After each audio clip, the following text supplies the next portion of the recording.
Hello, dear students.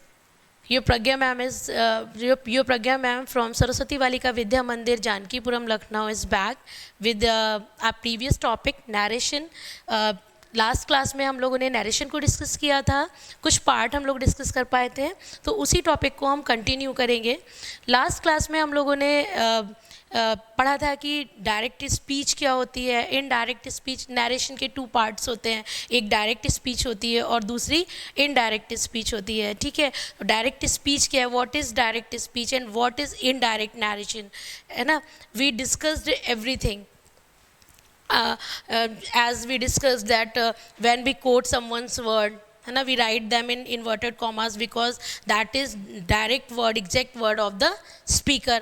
वो exact word होते हैं speaker के, इसलिए हम उनको हमेशा कोट करते हैं। जब भी तो कुछ भी कोट करते हैं, ये बुक्स की लाइन को, नरेटर के exact word होते हैं राइटर के, तो उसको, या पोएट की किसी लाइन को, या किसी के कहे हुए कोई शब्द हैं, उनको जब हम कोट करते हैं तो हम इन्वर्टेड कॉमास में करते हैं। ये भी बताया था कि डायरेक्ट स्पीच के 2 पार्ट्स होते हैं, reporting verb and reported speech, है ना। सब चीज़ें हम लोगों ने डिस्कस की थी। और पॉइंट वाइज मैंने आपको बताया था कि हम हर पार्ट को, जब हम एक डायरेक्ट स्पीच के सेंटेंस को इनडायरेक्ट में जब हम ट्रांसफॉर्म करते हैं तो हम कौन कौन से चेंजेस करते हैं उनको भी डिस्कस किया था। और मैंने आपको बताया था कि हम पॉइंट वाइज चलेंगे, है ना। तो लास्ट क्लास में हम लोगों ने रिपोर्टेड स्पीच की वर्ब को डिस्कस किया था कि अगर रिपोर्टिंग वर्ब जो है वो प्रेजेंट और फ्यूचर टेंस में है तो रिपोर्टेड स्पीच का टेंस चेंज नहीं होगा। और भी कुछ सिचुएशंस बताई थी आपको कि अगर और कुछ ऐसे एक्सेप्शनल केसेस हैं जहाँ पे रिपोर्टिंग वर्ब अगर पास्ट टेंस में भी है, ठीक है, तब भी रिपोर्टेड स्पीच का वर्ब चेंज नहीं होता है, टेंस चेंज नहीं होता है। वो कंडीशंस को हमने डिस्कस किया था, ठीक है। उसके अलावा उसके बाद अब हम लोग आज जो डिस्कस करेंगे वो है पर्सन चेंज करना। तो वर्ब कैसे चेंज करनी है ये हम लास्ट क्लास में कर चुके हैं, ठीक है। अब रिपोर्टेड स्पीच का पर्सन हमको कैसे चेंज करना है उसको आज हम डिस्कस करते हैं। तो this rule may be summed up as SON, means हमारे जो इंग्लिश ग्रामर है, ग्रामर में प्रोनाउन होते हैं तो 3 पर्सन्स होते हैं उसके, first person, second person and third person. ये आपने पढ़ा होगा। फर्स्ट पर्सन में I एंड we ये प्रोनाउंस होते हैं, सेकंड पर्सन में you होता है एंड थर्ड पर्सन में he, she, it, they, है ना। तो जब हम अपने बारे में बात करते हैं या जहाँ हम होते हैं, ठीक है ना, तो वहाँ पर I और we ये हम फर्स्ट पर्सन, क्यों फर्स्ट पर्सन है, क्योंकि उसमें हम इंक्लूड हैं। सेकंड पर्सन हम किसी से बात करते हैं तो वो सेकंड पर्सन है, you, है ना, हम आपसे बात कर रहे हैं तो सेकंड पर्सन। थर्ड पर्सन हम उसके बारे में बात कर रहे हैं, किसी तीसरे के बारे में बात कर रहे हैं, तो he, she, it, they कुछ भी हो सकता है। ये चारों जो है वो थर्ड पर्सन है, ठीक है। तो अगर हमारा रिपोर्टेड स्पीच में अगर हमारा सब्जेक्ट फर्स्ट पर्सन में है, ठीक, तो उसको रिपोर्टिंग वर्ब के सब्जेक्ट के अकॉर्डिंग चेंज करेंगे, ठीक है। ये अभी आपको और क्लियर होगा जब मैं अभी एग्जाम्पल्स में आऊँगी। अगर हमारा सब्जेक्ट जो है वो सेकंड पर्सन है, ठीक है, तो उसको हम रिपोर्टिंग वर्ब के ऑब्जेक्ट के अकॉर्डिंग ट्रांसफॉर्म करेंगे, चेंज करेंगे, ठीक है। और अगर हमारा रिपोर्टेड स्पीच का सब्जेक्ट थर्ड पर्सन में है तो कोई भी चेंज नहीं करेंगे। अभी इसको हम और अच्छे से एक्सप्लेन करते हैं, एग्जाम्पल्स करते हैं तो आपको समझ में आएगा। For example, I said I am writing a letter, okay, I said I am writing a letter. तो यहाँ पे देखिए फर्स्ट पर्सन में है ना, सब्जेक्ट फर्स्ट पर्सन में है, और हमने इसको किसके अकॉर्डिंग चेंज किया, रिपोर्टिंग वर्ब के सब्जेक्ट के अकॉर्डिंग। और रिपोर्टिंग वर्ब का सब्जेक्ट यहाँ पे क्या है, I said that I was writing a letter. इसी तरह से second sentence, you said I am writing a letter. अब यहाँ पे देखिए रिपोर्टिंग वर्ब का जो सब्जेक्ट है वो you है, ठीक, और रिपोर्टेड स्पीच का सब्जेक्ट जो है वो आई है, लेकिन जब हम इसको इनडायरेक्ट में चेंज करेंगे तो क्या होगा, you said that you were writing a letter. क्यों? When we speak someone's other's word, ठीक है, in our own, अगर हम उसने कहा I am writing a letter, ये उसके वर्ड हैं, वो लेटर लिख रहा है, ठीक है। यू सेड, तुमने कहा I am writing a letter, means तुम लेटर लिख रहे हो, मैं थोड़ी ना लिख रही हूँ, तुम लिख रहे हो। तो क्या हो जाएगा, सब आई को किस में चेंज किया, you said that you were writing a letter, मतलब तुमने कहा कि तुम लेटर लिख रहे थे। तो डिफरेंस समझ में आया कि आई की जगह हमने यहाँ पर यू का यूज़ क्यों किया है, ठीक है। दोनों ही तरह से अगर आप वो रूल याद कर लेंगे तब भी इजी है, और अगर आप इसको इंग्लिश में भी, हिंदी में भी ट्रांसफॉर्म करके कोशिश करेंगे चेंज करने की पर्सन की, अगर मैं ये वर्ड किसी के वर्ड्स हैं और मैं उसी से बात कर रहा हूँ, you said I am writing a letter, तो तुमने कहा तुम लेटर लिख रहे हो, मैं यही तो बोलूँगा ना, मैं ये थोड़ी ना कहूँगी कि मैं लेटर लिख रही हूँ, है ना। तो ये इस दोनों तरह से आप इसको ट्रांसफॉर्म करके देख सकते हो और गलत नहीं होगा आपका answer. We said we are doing our work, we said, अब यहाँ पे दोनों ही सेम है तो वी में चेंज हो जा रहा है। You said you are doing our, we are doing our work. You said that you were, अब ये वी किस में चेंज हो गया, you were doing your work. तुमने कहा, इसका अगर मीनिंग, अगर हम इसको ट्रांसफॉर्म भी करते हैं, हिंदी में ट्रांसलेट भी करते हैं, तभी भी तुमने कहा हम अपना काम कर रहे हैं। अब ये चीज़ अगर हम उसी से कहते हैं, जिस पर्सन ने ये वर्ड बोले हैं, तो हम उससे क्या कहेंगे, तुमने कहा हम अपना काम थोड़ी ना कर रहे हैं, तुमने कहा तुम अपना काम कर रहे हो, है ना। तो इस तरह से भी, तो जब कभी भी रिपोर्टेड स्पीच का पर्सन जो है, रिपोर्टेड स्पीच का सब्जेक्ट अगर है वो फर्स्ट पर्सन में है, तो हमेशा उसको जब हम रिपोर्ट इनडायरेक्ट में ट्रांसफॉर्म करते हैं तो रिपोर्टिंग वर्ब के सब्जेक्ट के अकॉर्डिंग चेंज करते हैं। Is it clear? अगर फर्स्ट पर्सन में है, अब देखिए second person, pronoun of the second person in reported speech change into the person of the object of reporting verb. अगर हमारा सब्जेक्ट, ये पार्ट, अगर हमारा ये यू है, सेकेंड पर्सन है, ठीक है, तो ये किस में ट्रांसफॉर्म होगा जब हम इसको इनडायरेक्ट स्पीच में चेंज करेंगे, ये रिपोर्टिंग वर्ब का ऑब्जेक्ट के अकॉर्डिंग, मीन्स ये हो गया रिपोर्टिंग वर्ब का। जैसे अभी हम फर्स्ट सेंटेंस देखिए, ही सेड टू मी, तो रिपोर्टिंग वर्ब का जो सब्जेक्ट है वो ही है और ऑब्जेक्ट है वो मी है, ठीक है। और अगर हमारा रिपोर्टेड स्पीच का पर्सन सेकेंड पर्सन है, मीन्स यू है, तो हम उसको किसके अकॉर्डिंग चेंज करेंगे, इसके अकॉर्डिंग, रिपोर्टिंग वर्ब के ऑब्जेक्ट के according. Look at the example, he told me that, he said to me you are honest, okay। अब जब हम इसको ट्रांसफॉर्म कर रहे हैं तो कैसे करेंगे, he told, said to किस में चेंज हो जाएगा, told में। he told me that, me किस में चेंज हो, me का जो me, इसके अकॉर्डिंग, सब किसके अकॉर्डिंग हमने you को चेंज किया, ऑब्जेक्ट के अकॉर्डिंग, रिपोर्टिंग वर्ब के ऑब्जेक्ट के अकॉर्डिंग। तो क्या हो गया ये, I was honest. You said to me you are honest, मतलब किसके बारे में बात की गई है, you said to me you are honest, किसके बारे में बात की गई है, मेरे बारे में, मेरे से बात हो रही है ना। You said to me means मैं उसमें इन्वॉल्व हूँ, मेरे बारे में बात हो रही है। यू आर ऑनेस्ट, ठीक है, मैं ऑनेस्ट हूँ, तो you told me that I was honest. तो इसको यू को किसके अकॉर्डिंग चेंज किया गया, मी के अकॉर्डिंग। अब यहाँ पे नॉमिनेटिव केस में आई ही आएगा, है ना, मी एज इट इज नहीं आ सकता। I said to you you are honest, I told you that. अब देखिए इसका ऑब्जेक्ट और इसका सब्जेक्ट दोनों एक ही है, तो ये ऑब्जेक्ट के अकॉर्डिंग चेंज होगा, तो यहाँ पे यू वर ऑनेस्ट, ठीक है। तो ये क्लियर हो गया कि अगर रिपोर्टेड स्पीच का सब्जेक्ट सेकेंड पर्सन है तो वो रिपोर्टिंग स्पीच के ऑब्जेक्ट के अकॉर्डिंग चेंज होगा. Is it clear? Now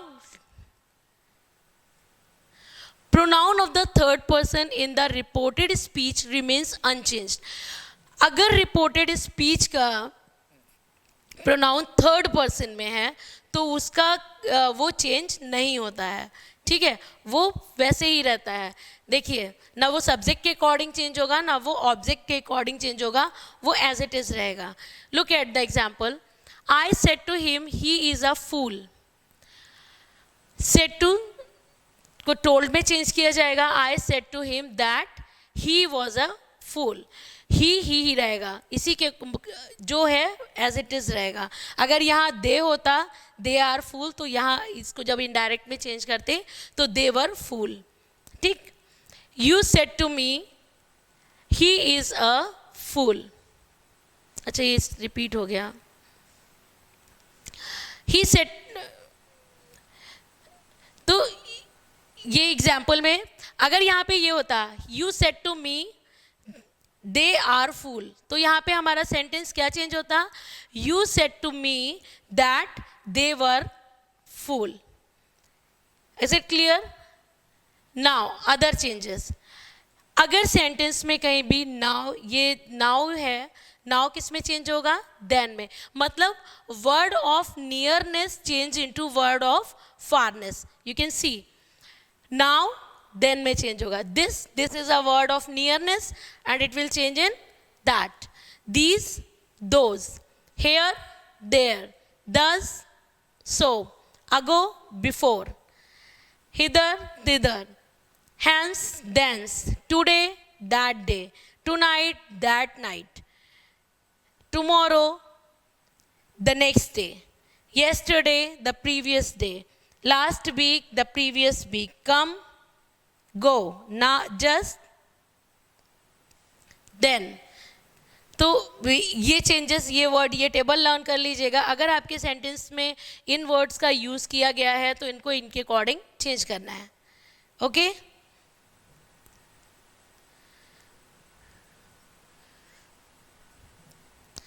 conversion of assertive form, assertive sentence from direct to indirect.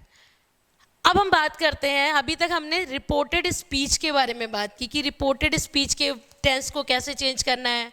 Reported speech में अगर कहीं पे ये जो वर्ड्स हैं जैसे नाउ को देन में चेंज करना है, दिस को दैट में चेंज करना है, मतलब टोटल, और उसके पर्सन्स कैसे चेंज करने हैं. तो टोटल हमने अभी रिपोर्टेड स्पीच के बारे में बात की कि रिपोर्टेड स्पीच का अगर कोई सेंटेंस है तो उसको इनडायरेक्ट फॉर्म में चेंज करते समय हमें उसमें क्या क्या चेंजेस करने हैं. ठीक है. अब हम लोग बात करते हैं रिपोर्टिंग वर्ब की. ठीक है. अगर रिपोर्टिंग वर्ब में the reporting verb set to change into told और रिप्लाइड और इन्फॉर्म्ड और रिमार्क्ड और आंसर्ड. रिपोर्टिंग वर्ब का जो सेट टू है, अगर सेड है तो सेड ही रहेगा.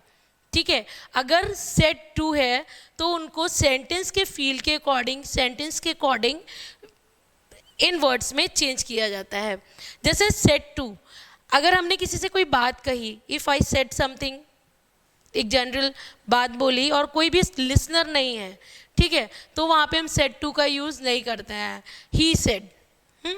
लेकिन अगर लिसनर है तो ही सेड टू मी, है ना. अगर हम हिंदी में भी बात करते तो कह, सेम सेड मीन्स उसने कहा. ठीक है. लेकिन जब कोई लिसनर होता है तो बात बताई जाती है, टोल्ड. तो इसके लिए हमने किसका यूज़ करते हैं? टोल्ड. सेड किस में चेंज हो जाएगा? टोल्ड में. अगर कहीं कुछ आंसर दिया गया है तो वहाँ पे सेड टू किस में चेंज होगा? रिप्लाइड में. कुछ इन्फॉर्मेशन दी है तो इन्फॉर्म्ड में, है ना. कुछ आंसर किया है या कुछ रिमार्क किया है तो रिमार्क्ड और आंसर्ड. इस अकॉर्डिंग सेंटेंस के फील के अकॉर्डिंग चेंज होगा. If the reporting verb is not followed by an object it is not change. अभी मैंने बताया आपको कि अगर रिपोर्टिंग वर्ब में ऑब्जेक्ट नहीं है तो सेड ही रहेगा. फिर आपको सेड, अगर सेड टू नहीं है, अगर ऑब्जेक्ट नहीं है तो आपको सेड जो है वो वर्ड सेड ही रहेगा, उसको किसी में भी चेंज नहीं करना है इस तरह के वर्ड में. ठीक है. रिप्लाइड या आंसर्ड या टोल्ड किसी में भी चेंज नहीं करना है. अगर उसका ऑब्जेक्ट है तो चेंज होगा. Inverted commas are removed and then conjunction that is used to connect the reported speech with the principal clause. अगर आपका सेंटेंस assertive सेंटेंस है, ठीक है, तो बस इनको चेंज करना है. इस रिपोर्टिंग वर्ब को चेंज करना है. सेड टू को told, replied, answered, informed, remarked, इन सेंटेंस के अकॉर्डिंग चेंज करना है. ठीक है, अगर उसका ऑब्जेक्ट नहीं है तो सेड ही रहेगा. और सिंपली हमको क्या करना है, इन्वर्टेड कॉमास को रिमूव करना है एंड दैट कंजंक्शन दैट का यूज करना है रिपोर्टिंग वर्ब और रिपोर्टेड स्पीच इन दोनों पार्ट्स को कनेक्ट करने के लिए, है ना. That is conjunction that is use to connect the reported speech with the principal clause. Principal clause से इसको रिपोर्टेड स्पीच को कनेक्ट करने के लिए हम कंजंक्शन दैट का यूज करेंगे. ठीक. All nouns and pronouns in the vocative case in the reported speech are made the object of the reporting verb. जितने भी नाउन और प्रोनाउन वोकेटिव केस में होते हैं रिपोर्टेड स्पीच के, are made the object of the reporting verb. वो reporting verb के objects होते हैं. अब हमको कैसे पूरे सेंटेंस को चेंज करना है, ये असर्टिव सेंटेंसेस का पूरा मैंने एक कुछ क्वेश्चंस, इसमें कुछ सेंटेंसेस हैं, इनको आप ट्रांसफॉर्म करके देख सकते हैं. ठीक है, ये कुछ सेंटेंसेस हैं जो कि आपकी एक्सरसाइज के लिए है, प्रैक्टिस के लिए है. Now let's move on the conversion of interrogative sentence from direct to indirect speech. अभी हम लोगों ने असर्टिव सेंटेंस को कैसे चेंज करना है यहाँ तक प्रैक्टिस किया था. अब हम लोग इंटेरोगेटिव सेंटेंस को कैसे ट्रांसफॉर्म करना है इनडायरेक्ट स्पीच में, उसको स्टडी करेंगे. ओके. रिपोर्टिंग वर्ब सेड और said to change into asked और इंक्वायर्ड और डिमांडेड. अगर हमारा रिपोर्टिंग वर्ब रिपोर्टेड स्पीच अगर इंटेरोगेटिव सेंटेंस में है, ठीक है, इंटेरोगेटिव सेंटेंस में है, तो हम क्या करेंगे, सेड और सेड टू को आस्क्ड इन क्वेश्चन वर्ड्स में चेंज करेंगे. अब जो ऐसे वर्ड्स में जिनसे एक क्वेश्चन क्रिएट होता हो, आस्क्ड, इंक्वायर्ड, डिमांडेड, इन वर्ड्स में चेंज करेंगे. ठीक है. If the question is introduced by interrogative word. अच्छा, interrogative, do you know the meaning difference between interrogative, interrogate and question? आपको पता है इंटेरोगेट और क्वेश्चन में डिफरेंस क्या होता है? क्वेश्चन जब हमारी फैमिली या फ्रेंड्स हमसे कुछ भी पूछते हैं, दैट इज क्वेश्चन. बट जब पुलिस कुछ पूछती है ना, तो वो क्या होता है, इंटेरोगेशन होती है. पुलिस इंटेरोगेट करती है, इंक्वायर करती है, मतलब इंक्वायरी करती है. ठीक है. तो जब कभी भी पुलिस कुछ भी, तो ये सब, लेकिन when we write the sentence, interrogative sentence, ठीक है, we write in the same way. जब कभी भी हम उसको लिखते हैं तो सेम वे में लिखते हैं, but at the time of speaking, and you should know the meaning, the difference between interrogate and question. ठीक है. तो उसको आप यहाँ पे यूज़ भी कर सकते हो. If you according to the sentence, according to the feel of the sentence, आप इन वर्ड्स को यूज़ कर सकते हो. द पुलिस इंटेरोगेटेड, है ना, अगर कोई पुलिस से रिलेटेड इसमें एज अ सब्जेक्ट पुलिस है, तो आप ये यूज़ कर सकते हो वर्ड. इसलिए मैंने इसका डिफरेंस आपको क्लियर किया. ठीक. If the question is introduced bye N interrogative word, what, when, where, who, how, whom, etc., no conjunction is used. Do you know there is two type of interrogative sentences? दो तरह के interrogative sentence होते हैं, है ना. First होता है, first type of sentence that start with the question word. Question word से स्टार्ट होते हैं and they such a sentences has answer in brief. ठीक है. इन सेंटेंसेस का जो आंसर होता है वो ब्रीफ होता है. For example, what's your name? You will have to tell your name. When did you reach school? Reach the school. आप स्कूल कब पहुँचे? You will have to tell the time, है ना. तो and second type of sentences, they have answer in yes or no. For example, did you study did you study yesterday? Yes. Have you taken lunch? Yes or no, कुछ भी बोल सकते हैं आप, जो भी according to your the situation जो भी है, ठीक है।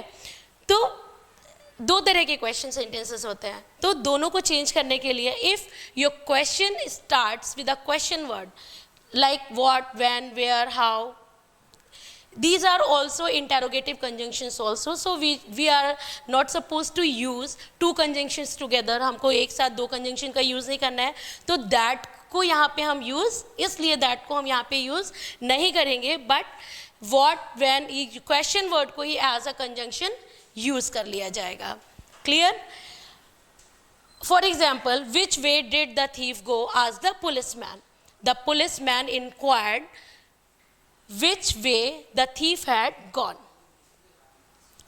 If the question is a yes or no answer type question, अगर क्वेश्चन सेंटेंस जो है आपका वो इस टाइप का है, यस और नो टाइप का आंसर जिसमें आता है, ठीक है, डू, डज, हेल्पिंग वर्ब से स्टार्ट है, जिसका आंसर यस और नो में होता है, ब्रीफ नहीं होता है, जैसा अभी मैंने बताया। अगर इस टाइप के क्वेश्चंस हैं, ठीक, तो आपको क्या करना है, आपको कंजंक्शन इफ और वेदर से कनेक्ट करना है, क्योंकि वहाँ पे आपको क्वेश्चन वर्ड नहीं मिल रहा है, सिंपली कंजंक्शन इफ और वेदर का यूज करना है। Okay, one more thing that is very important, that you will have to transform your sentence from interrogative to assertive sentence. जब कभी भी आप अगर आपका वर्ड जो है वो अगर आपका रिपोर्टेड स्पीच का जो सेंटेंस है वो इंटेरोगेटिव है, तो आपको क्या करना है, जब आप उसको ट्रांसफॉर्म करेंगे तो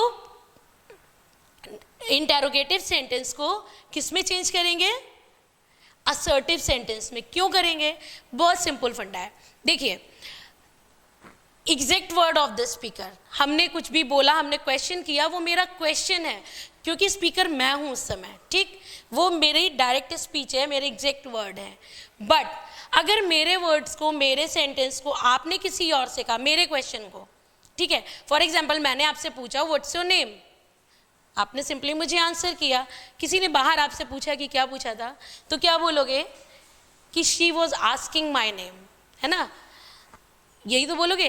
तो वहाँ पे आप उससे क्वेश्चन नहीं कर रहे हो, आप उसको बता रहे हो कि मैंने क्या पूछा था, तो वो आपका वहाँ पे क्वेश्चन नहीं है, वहाँ पर सिर्फ आप ये बता रहे हो कि हाँ शी आस्क्ड माय नेम, है ना, तो वो क्वेश्चन वहाँ पे क्वेश्चन नहीं रहता है, ठीक है। तो इसीलिए हम इंटेरोगेटिव सेंटेंस को जब कभी भी ट्रांसफॉर्म करते हैं इनडायरेक्ट स्पीच में, तो सेंटेंस जो है उसको असर्टिव सेंटेंस में भी चेंज करते हैं।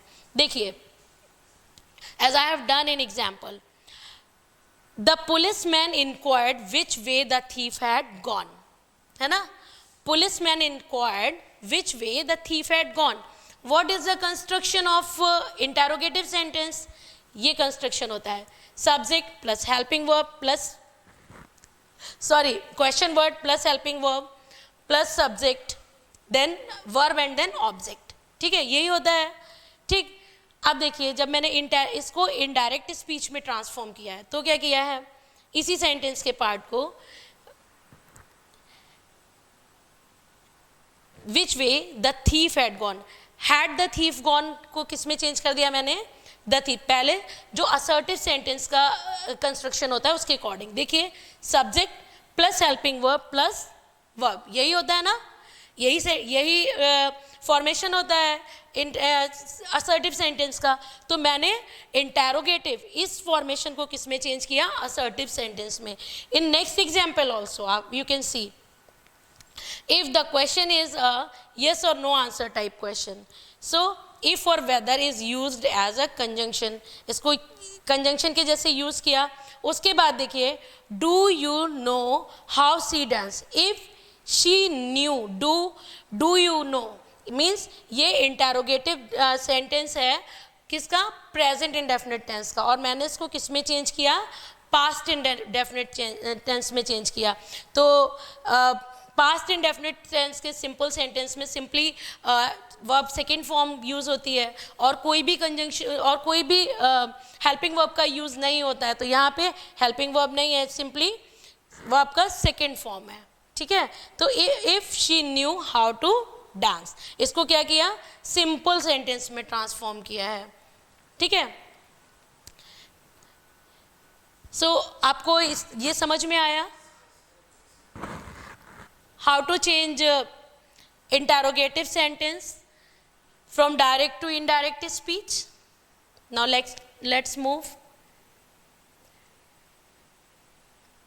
The interrogative form is changed into assertive form. The auxiliary verb placed before the subject shifted to the place after subject sign of interrogation.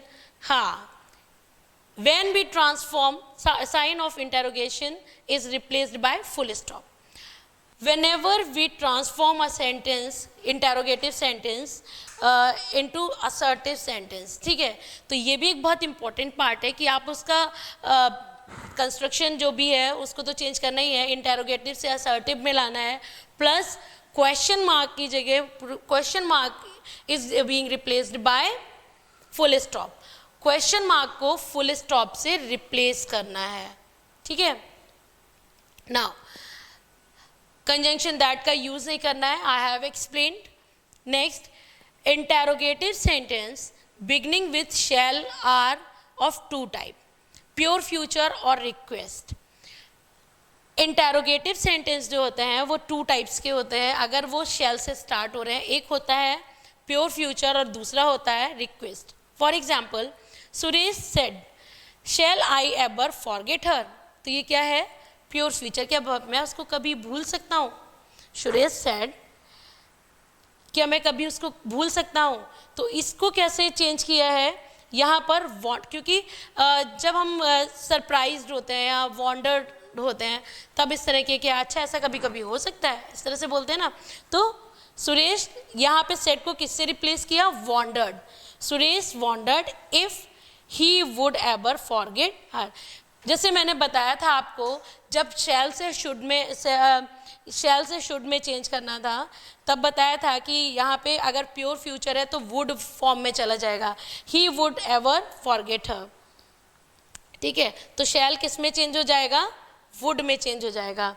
और जो सेकेंड है, he said shall I open the window, ये जो है वो request है, ये यहाँ पे क्या है, इम्परेटिव सेंटेंस है ये, shall I open the window.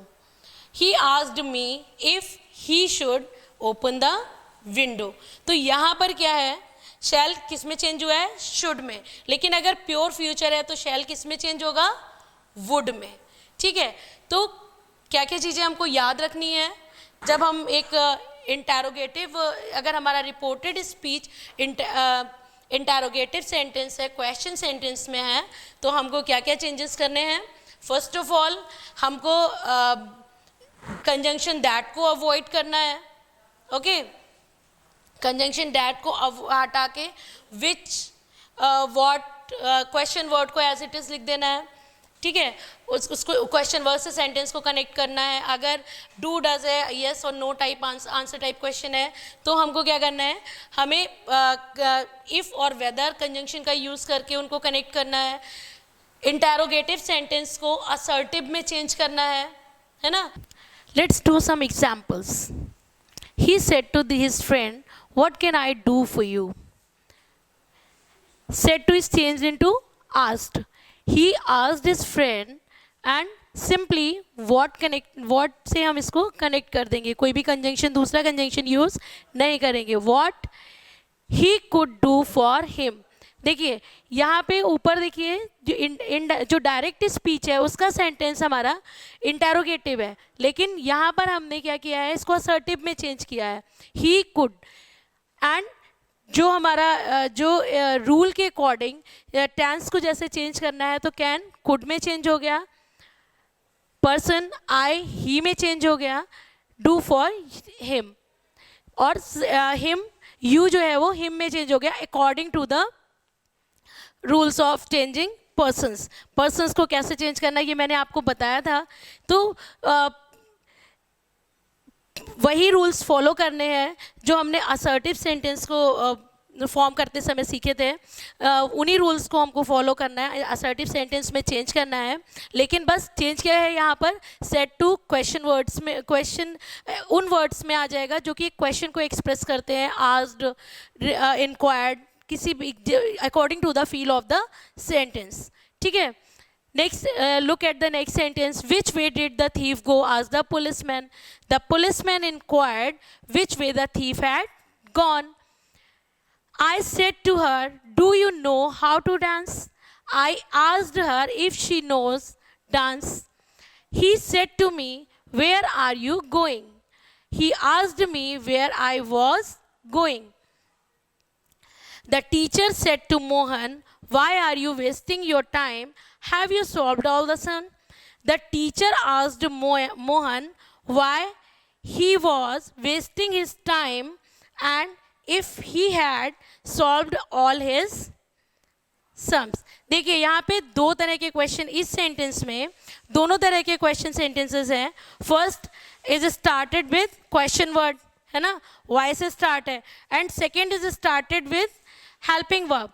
और उसी रूल्स, उन्हीं रूल्स के अकॉर्डिंग कि यहाँ पर उन्हीं रूल्स को हमने यूज़ किया है इनको ट्रांसफॉर्म करते समय। जो जब ये सिंगल सेंटेंसेस थे, जैसे ऊपर किया है देखिए डू के साथ इफ़ और वेदर का, तो यहाँ पर देखिए हैव जहाँ पे आया है वहाँ पे हैव को रिप्लेस किया, हैव को हैड से रिप्लेस किया है, और हैव से पहले हमने कंजंक्शन इफ़ का यूज़ किया है और इसको असर्टिव सेंटेंस में ट्रांसफॉर्म भी किया है।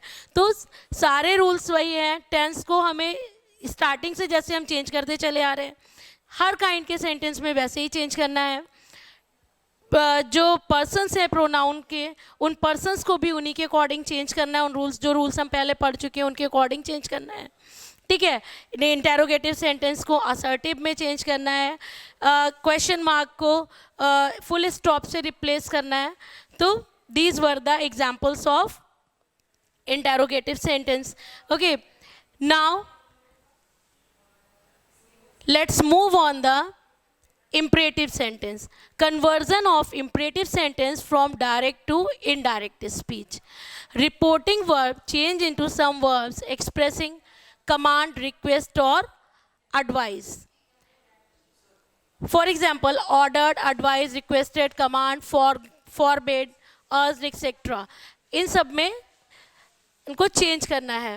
सेट टू अगर है, और अगर रिपोर्टेड स्पीच का वर्ड जो सेंटेंस जो है वो इम्परेटिव सेंटेंस है, ठीक है, तो उसको ट्रांसफॉर्म करते समय हमें इन वर्ड्स का, इम्परेटिव सेंटेंसेस कौन से सेंटेंसेस होते हैं? इम्परेटिव सेंटेंसेस कैसे सेंटेंसेस होते हैं जहाँ पर कोई रिक्वेस्ट होती है, कोई ऑर्डर होता है या कोई एडवाइस होती है। ठीक है, तो इस तरह के अगर सेंटेंसेस है तो सेट टू जो है वो किस में चेंज होगा? कमांड, रिक्वेस्ट और एडवाइस, इन वर्ड्स में according to the sentence of reported speech. जिस तरह का रिपोर्टेड स्पीच का सेंटेंस है, अगर रिपोर्टेड स्पीच का सेंटेंस में कोई कमांड दी गई है तो ही कमांडेड, है ना, कोई रिक्वेस्ट की गई हो तो रिक्वेस्टेड, एडवाइस किया गया हो तो एडवाइस्ड। ठीक है, तो इस तरह से मूड ऑफ द सेंटेंस के अकॉर्डिंग हम उसको चेंज करेंगे। Imperative mood change into infinitive mood by putting to before the verb. In case of negative imperative, the auxiliary do is dropped and to is placed after not. As अगर imperative sentence imperative mood है, उसको हम infinitive mood में भी change कर सकते हैं। जैसे, और कैसे करेंगे उसको? वर्ब की फर्स्ट फॉर्म में, किसी भी वर्ब को जब हम इन्फिनेटिव बनाते हैं तो हम क्या करते हैं, उसके फर्स्ट फॉर्म में टू ऐड कर देते हैं ना। तो फर्स्ट फॉर्म में टू को ऐड करके चेंज किया जा सकता है। I will explain that in example. In case of negative imperative, अगर सेंटेंस इम्परेटिव है प्लस नेगेटिव भी है, ठीक है, तो अगर इस तरह का कोई सेंटेंस है, the auxiliary do is dropped, जो ऑक्सिलरी डू है उसको हम ड्रॉप कर देंगे, and to is placed after not, और टू को नॉट के बाद में प्लेस किया जाएगा। You can see it in example. He said to me don't go do this, means he said to me do not do this, इसको हम इस तरह से भी पढ़ सकते हैं, he said to me don't do this, ठीक। तो do not, he said to will change into asked, he asked me, and do not will change into not to do it, ठीक है। he asked में हमने क्या किया, इसको infinitive बना दिया, ठीक है। टू वर्ब की फर्स्ट फॉर्म से पहले टू को ऐड किया और नॉट की प्लेस टू से पहले आ गई, ठीक है। तो नॉट टू डू इट, तो he asked me not to do it. No conjunction is to be used to introduce reported speech. जब आपका सेंटेंस, अगर सेंटेंस हमारा इम्परेटिव सेंटेंस है, ठीक है, तो यहाँ पर जब हम इसको चेंज कर रहे हैं तो यहाँ हमको किसी भी यहाँ किसी दूसरे कंजंक्शन का यूज़ नहीं करना है रिपोर्टेड स्पीच को इंट्रोड्यूस करते समय। Whenever a subordinate clause is attached to the imperative sentence, the tense of the verb in the subordinate clause is changed according to the reporting verb. जब कभी भी subordinate clause जो है वो अगर imperative sentence से attach है, ठीक है, the tense of the verb in the subordinate clause, जो subordinate clause का जो tense है is changed according to the reporting verb. Reporting verb के according change होगा। You can see in the example, the headmaster said to the student, work hard as the examination is near, ठीक है। तो ये subordinate clause as the examination is near is attached with imperative sentence work hard, है ना। यहाँ पे क्या है, टीचर का एडवाइस दिया हुआ है, ठीक। तो the headmaster advised the students to work hard, यहाँ देखिए कनेक्ट किया है किससे, सिंपली टू का यूज़ किया, इन्फिनेटिव बना, इन्फिनेटिव वर्ब को बना दिया गया है, एंड क्या किसी भी कंजंक्शन का यूज़ नहीं किया गया है। To work hard as the examination, इसको किस में चेंज किया है, वॉज, रिपोर्ट है ना, वॉज रिपोर्टिंग वर्ब के सब्जेक्ट के according, according to the reporting verb के अकॉर्डिंग इसको चेंज किया है। तो to work hard as the examination was near. Next, when let expresses a proposal, the reporting verb is changed into proposed or suggested, and let is replaced by should. Reporting इसमें imperative sentence में कहीं होता है ना कि let's go for the movie, है ना। तो अगर इस तरह के सेंटेंसेस हैं तो लेट का यूज़ है, ठीक है। व्हेन द एक्सप्रेस, इसमें कोई प्रपोजल है, जब कहीं भी कोई प्रपोजल, कुछ प्रपोज किया जाता है, कुछ कहा जाता है कि चलो आज खेलने चलते हैं, चलो बाहर चलते हैं, चलो वॉक करते हैं, ठीक है। तो इस तरह के जो सेंटेंसेस होते हैं वो किससे स्टार्ट होते हैं, लेट से स्टार्ट होते हैं, ठीक। तो अगर कोई भी सेंटेंस लेट से स्टार्ट है, ठीक, I said to them let us go to the river for swimming, तो अगर कोई सेंटेंस लेट से स्टार्ट है तो उसको चेंज करेंगे, उसमें सेड को किस में चेंज करेंगे, प्रोपोज्ड में, प्रोपोज्ड या सजेस्टेड में चेंज करेंगे, ठीक है। Said to will change into proposed और सजेस्टेड, ठीक। And let us go to the river for swimming, and let will be replaced by should, ठीक है। तो लेट को किससे रिप्लेस कर देंगे, शुड से। As you can see in the example, I said to them let us go to the river for swimming, said to will change in proposed, I proposed to them that we, और conjunction that का use किया है, that we should, let this change in to should, and us is replaced by we should go to the river for swimming. Look at the next. Mohan said to me, let us wait for next train. Mohan said to me, let us wait for next train. Mohan said to will be changed into proposed. Mohan proposed to me that we should wait for next train. तो यहाँ पर भी देखिए late को किस में change किया गया है, शुड में चेंज किया गया है, ठीक है। इसको लेट को शुड से रिप्लेस किया गया है, और बाकी जो भी फॉर्मेशन है हमारा एज इट इज़ है, जैसे पहले के assertive sentences में हम करते चले आए हैं. Okay, so we'll practice them. We'll practice next in our next class other sentences with other sentences, and we'll study optative sentences and exclamatory sentences in our next class. Okay, so keep studying and keep practicing. Bye bye.